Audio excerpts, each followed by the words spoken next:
بسم اللہ الرحمن الرحیم، views with news to you کے ساتھ میں ہوں صدیق ساجد۔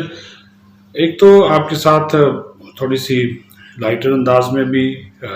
گفتگو کرنی ہے، لیکن جو کل رات پی ڈی ایم کا سربراہی اجلاس ہوا ہے اس میں جو قائد حزب اختلاف ہے شہباز شریف،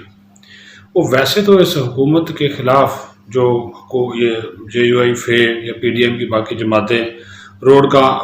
کارواں شروع کرنے جا رہے ہیں، اس کی وہ فیور میں ہے، لیکن ساتھ ہی وہ یہ کہہ رہے ہیں کہ ایک ایسے موقع کے اوپر جبکہ افغانستان کے حالات جو ہیں وہ اب اچھے نہیں ہیں تو پاکستان کے اوپر اس کا اثر پڑتا ہے، تو ایسے میں ہمیں کسی ایسی تحریک سے گریز کرنا چاہیے جس سے ہماری حکومت یا ملک عدم استحکام کا شکار ہو، اس کا وہ متحمل نہیں ہو سکتا، یعنی کہ وہ ایک مرتبہ پھر جو مفاہمت کی ایک پالیسی ہے اس کے تحت ہی شہباز شریف جو ہے وہ آگے بڑھنا چاہتے ہیں، جبکہ جو نواز شریف تھے ان کا تو موقف تھا کہ بہت وقت ہم نے دے دیا، بہت وقت ہم نے ضائع کر لیا، اب ہم فیصلہ ہی نہیں کر پا رہے۔ مولانا فضل الرحمان کا بھی یہی موقف تھا، انہوں نے کہا کہ اس حکومت کو مزید وقت دینا، خود ان کو مضبوط کرنا ہوگا، اور ہمارے خیال میں ان 3 سالوں کے دوران ہم نے جس طرح کا رد عمل دیا وہ اتنا مضبوط نہیں تھا، جس کی وجہ سے وہ آج 3 سال کی کارکردگی کے اوپر شادیانے بجا رہا ہے، تو ہمیں ہر حال میں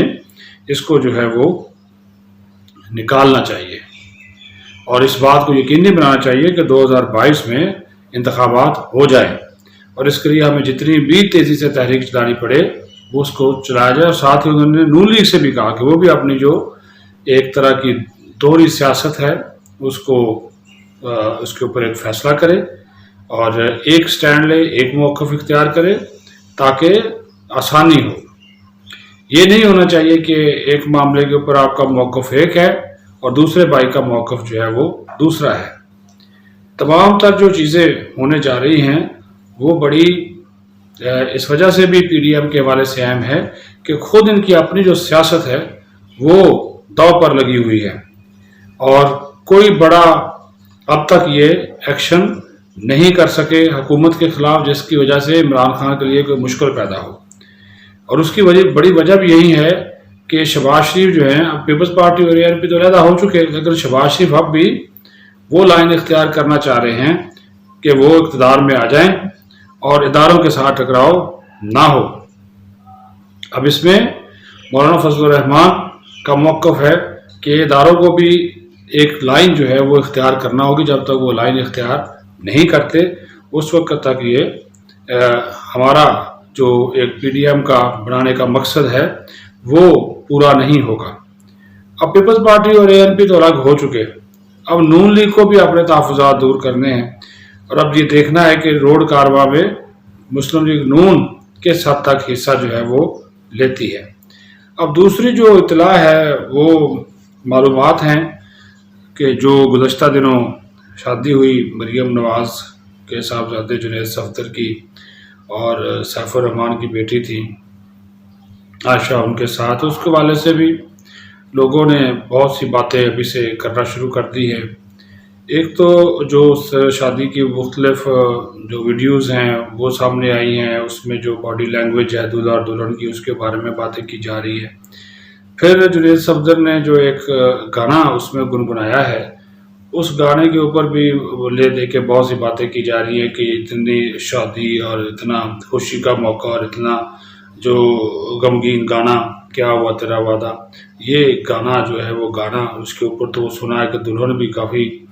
حیران بھی ہے اور پریشان بھی ہے کہ اس شادی کے موقع کے اوپر اس طرح کا گانا جنید نے ہے وہ کیوں گایا ہے، تو شاید کوئی اس میں اب لوگوں نے طرح طرح کی باتیں بھی کرنا شروع کر دی کہ شاید یہ ان کی پسند کی شادی نہیں ہے، زبردستی یا کوئی سمجھوتے کی شادی ہوئی ہے اور یہ پائیدار ہوگی بھی نہیں یا آگے چل بھی سکے گی، یہ نہیں چلتی۔ ہم تو کہتے ہیں کہ یہ چلے جی اور آخر تک چلے، دونوں ساتھ رہیں، لیکن ابھی سے اس قسم کی باتیں، کیونکہ کچھ ویڈیوز ایسی ہیں جس میں جو دلہن ہے اس کو آپ دیکھ سکتے ہیں کہ اس میں ان کی جو باڈی لینگویج ہے وہ مکمل طور پر جنید صفدر سے وہ قطعی طور پر مختلف جو ہے وہ نظر آ رہی ہے، کیونکہ یہ بھی بعض اطلاعات آئی تھی کہ جنید صفدر بھی پاکستان میں ایک جو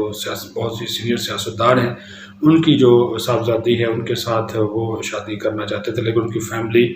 نہیں مانی تھی۔ لیکن ابھی چونکہ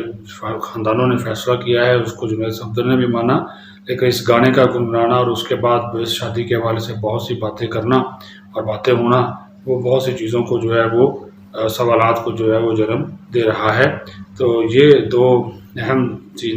جو ڈیولپمنٹس تھی جو میرے پاس معلومات تھی وہ میں نے آپ کے ساتھ جو ہے شیئر کی ہیں۔ نیوز ٹو یو دیکھتے رہیں، سبسکرائب کریں، لائک کریں، شیئر کریں، اپنے کمنٹس بھی دیں، جو بھی آپ کے کمنٹس ہوں، تنقید ہو، مثبت تنقید ہو زیادہ اچھی بات ہے، الزام کی بجائے مثبت تنقید ہو اس کو بھی آپ کریں، اور جو بھی اس حوالے سے چیزیں اور سامنے آئیں گی وہ بھی آپ کے ساتھ شیئر کرتے جائیں گے۔ اپنا خیال رکھیں، بہت شکریہ۔